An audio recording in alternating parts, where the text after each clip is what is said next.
BA द्वितीय वर्ष के विद्यार्थियों, आज मैं आपको आपके प्रथम प्रश्न पत्र प्रमुख राज्य व्यवस्थाओं के अंतर्गत प्रथम इकाई ब्रिटिश संविधान के अंतर्गत बहुत ही महत्वपूर्ण विषय सम्राट और राजमुकुट के बारे में चर्चा करने जा रही हूँ।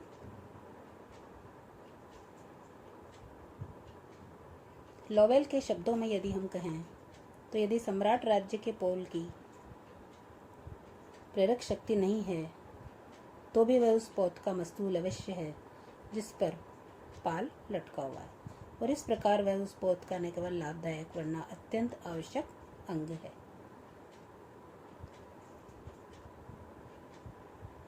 ब्रिटेन में सम्राट कार्यपालिका का औपचारिक प्रधान है।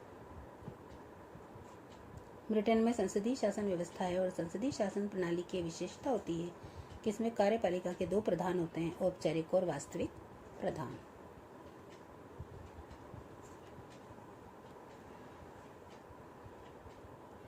वर्तमान समय में साम्राज्ञी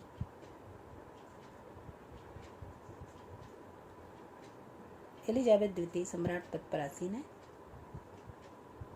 इन्होंने राज सिंहासन 6 फरवरी 1952 को प्राप्त किया। उनके उत्तराधिकारी साम्राज्ञी के ज्येष्ठ पुत्र Prince Charles Prince of Wales. सम्राट और राजमुकुट की बात करें, सम्राट वह व्यक्ति होता है जो एक विशेष समय पर ब्रिटिश राज के प्रमुख पद पर आसीन होता है। राजमुकुट राज्य शक्ति का वह प्रतीक है जिसे सम्राट अपने सिर पर धारण करता है।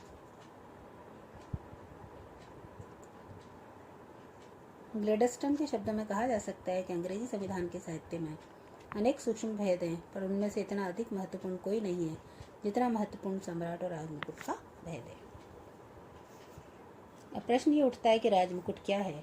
तो शाब्दिक अर्थ में राजमुकुट राजसत्ता का वह प्रतीक है जिसे सम्राट राजपद धारण करने के समय अपने सिर पर धारण करता है, किंतु वर्तमान समय में राजमुकुट ने एक संवैधानिक अर्थ भी प्राप्त कर लिया। इस संवैधानिक अर्थ में राजमुकुट एक संस्था है जिसमें व्यक्ति रूप में सम्राट, कैबिनेट, लोक सेवाएं और वे सभी हैं जिनके द्वारा प्रशासनिक सत्ता का उपयोग किया जाता है। सम्राट और राजमुकुट में भेद या अंतर देखें तो सर्वप्रथम सम्राट एक व्यक्ति है, राजमुकुट एक संस्था। दूसरा, सम्राट अस्थायी है और राजमुकुट स्थायी। ब्रिटिश कानून के प्रसिद्ध व्याख्याता ब्लैकस्टोन ने इसे व्यक्त करते हुए कहा है कि हेनरी एडवर्ड और जॉर्ज की मृत्यु हो सकती है लेकिन सम्राट सदैव ही जीवित रहते हैं। इसी अभिप्राय को व्यक्त करने के लिए इंग्लैंड में यह लोकोक्ति भी प्रसिद्ध है कि सम्राट मृत है, सम्राट चिरंजीवी हो।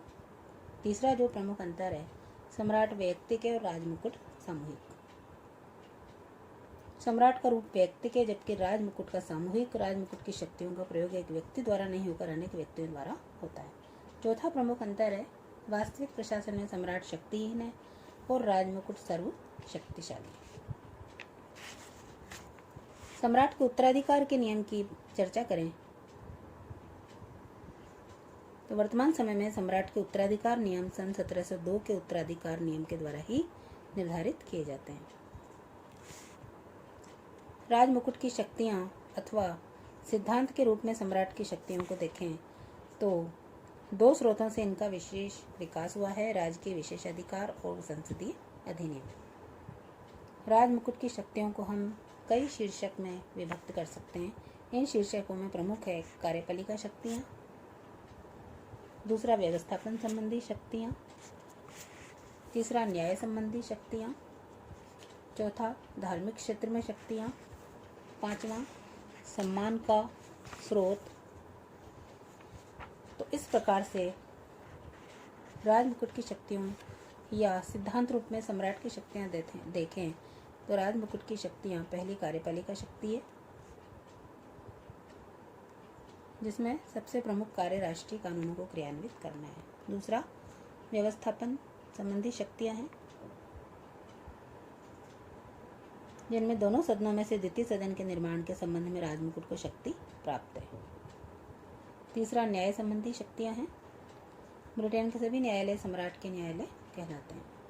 चौथा, धार्मिक क्षेत्र में शक्तियाँ। धार्मिक क्षेत्र में सम्राट की स्थिति के कारण ही उसे धर्म रक्षक भी कहा जाता है।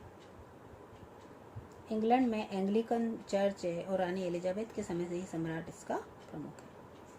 सम्मान का स्रोत, राजमुकुट को अधिकार प्राप्त है कि वे ब्रिटिश नागरिकों को सम्मान सूचक उपाधियां प्रदान कर सके और इस प्रकार की उपाधियों में ड्यूक, बैरन, अर्ल, नाइट और लॉर्ड की उपाधियां प्रमुख हैं। तो इस प्रकार से ब्रिटिश संविधान में सम्राट और राजमुकुट में अंतर होते हुए भी राजमुकुट की शक्तियाँ अथवा सिद्धांत के रूप में सम्राट की जो शक्तियाँ हैं बहुत ही अधिक व्यापक है। कानून के अनुसार वह व्यवस्थापिका का अविभाज्य अंग, प्रशासन का अध्यक्ष तथा इंग्लैंड, वेल्स, उत्तरी आयरलैंड और स्कॉटलैंड में न्यायपालिका का प्रधान है। समस्त सैन्य शक्तियों का नियंता और चर्च का अध्यक्ष भी सम्राट है। सम्राट को ब्रिटिश राज्य का मानवीकृत रूप कहना अनुचित नहीं होगा। तो इस प्रकार से सम्राट और राजमुकुट का महत्वपूर्ण भेद होते हुए भी अपने आप में दोनों अति महत्वपूर्ण हैं। धन्यवाद।